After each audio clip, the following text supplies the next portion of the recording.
अस्सलाम वालेकुम व्यूज़, कैसे हैं आप सब। अब टाइम है एक रेमेडी बताने का, क्योंकि आज आपके साथ मैं जो रेमेडी शेयर करने वाली हूँ वो है कमर दर्द के बारे में। आपकी टांगों में या आपके पट्ठों में या आपके जोड़ों में दर्द है तो उसके लिए ये बहुत ज़बरदस्त रेमेडी है। और ये मेरी जो नानो है ये उनकी रेमेडी है और ये मैं आप सबके साथ शेयर करूँगी। ये मैं ख़ुद भी यूज़ करती हूँ। और जो मेरी सिस्टर्स हैं जिनकी कमर में बहुत ज़्यादा पेन होती है और या बहुत ज़्यादा बैठने की वजह से आपकी कमर दर्द करती है, या बहुत ज़्यादा आपको जो ठंड वगैरह या कोल्डनेस की वजह से दर्द होती है, उसके लिए ये रेमेडी बहुत ज़्यादा ज़बरदस्त है।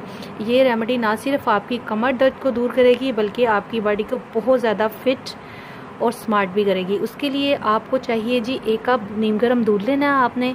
उसके बाद आपको चाहिए जी ये कीकर की गूंद है, इसको आपने अच्छे तरीके से ड्राई रोस्ट करना है, फिर आपने इसको ग्राइंड कर लेना है। ठीक है, वो हम दूध में डाल